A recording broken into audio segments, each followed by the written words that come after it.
Morning, y'all. What is shaking? Happy Friday. So I was going to take a little break from video stuff for a couple of days and prep for Washington. I'm obviously still going to do that, but I felt this was really important.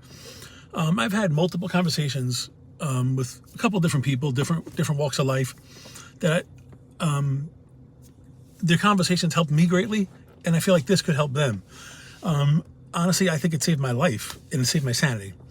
One person's at a point where Parkinson's related, the attacks are so bad that they're getting panic attacks, trying to get their head on right, trying to figure out how they got it, how to battle it. Another kind of person just feeling down in their dumps, wondering why nothing's going right for them, the plans that they had, feeling kind of defeated.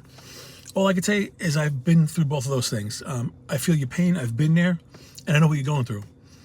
And listen, you've heard me say it before, faith is not for everybody, but it is for me. But I do know that social media and TikTok are for everybody. So as crazy as it sounds, a TikTok reel is something I stumbled upon one night and in one of my darkest hours, and I watched it and it hit me like anything.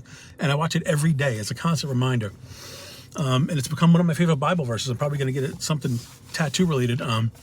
Exodus 14:14. The Lord will fight for you. You only need to be still. How crazy does that sound?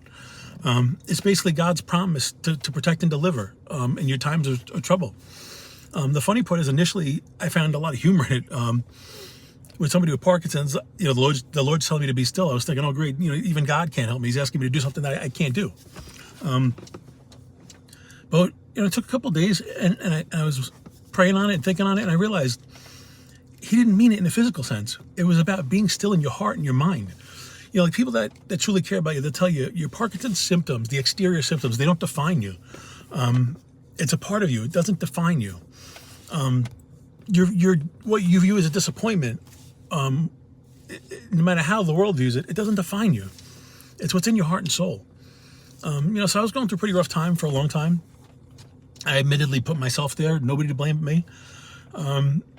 But it was like the world shut me off, cut me out. They didn't even want to hear me. Still don't, to some degree. But then I realized I just had to put it in God's hands. I had nowhere else to go. Nobody else would listen. Nobody is going to fight your battles for you better than he will. You have to let him. When you're at the bottom, you always have to raise your hands up to get up, right? When you praise in church, you raise your hands up. Even when you're just like in everyday life, when something's not going right, you're like, oh, you're raising your hands up. What does a baby do when it can't talk and it wants to be held? Raise its hands. That's the only way they know how, to ask for help. That's your way of saying to faith, I need help. It's like you raise your hands to God and you say to him, I'm trusting you that you'll open hearts and minds to the people that love me and that I want to tell my side of the story to. Even with Parkinson's, I got to the point where nothing seemed to be working. I would lay in bed and cry. I was saying to myself, I'm a great person. Why is this happening to me? Why do I deserve this? I'm pretty much still in the same spot as far as life goes, as far as my diagnosis goes. But I don't question it for 1 second anymore. Because again, a higher power is making me go through this for some reason. It's meant to teach me something.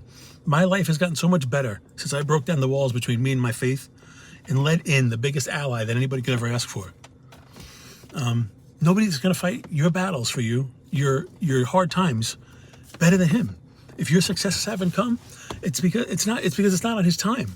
It wasn't meant to be for one reason or another. It's set to teach you something. Once I stopped feeling sorry for myself and I just let the Lord in my life has gotten so much better. I've met so many amazing people. I've had so many amazing opportunities like this week coming up in Washington. And that warms my heart. Helping other people warms my heart. That helps me. So I'm going to add this TikTok video that I found after this. So stay with it. Because I feel it applies to every aspect in life. While you're questioning why nothing seems to be working, he is working. You just have to realize he's doing his work and you have to let him do it. Raise your hands. I love you guys so much. I'm always here for you. God bless you. Thank you. It's hard sometimes to stay quiet when people lie about you, when they manipulate, twist the truth, and put this elaborate show for the world to see, all at your expense. You want to defend yourself, to clear the air, to shout the truth from the rooftops. But here's the thing, you don't need to. Exodus 14:14 says, hold your peace and the Lord will fight for you. You only need to be still. That's powerful, because when you rush to defend yourself, you're taking the fight into your hands instead of leaving it to God's. And let me tell you something. He's better defender than any of us could ever be. So let them lie. Let them manipulate. Let them talk. Because while they're out there performing for the world, God is moving in silence, setting out the truth in motion. And here's the thing about the truth. It doesn't need help. It always rises, always wins. So stop fighting battles that aren't yours to fight. Hold your peace, trust the process, and let God be God. Because when you let Him handle all the same people who try to tear you down, will be the ones watching you rise. And that's His real talk.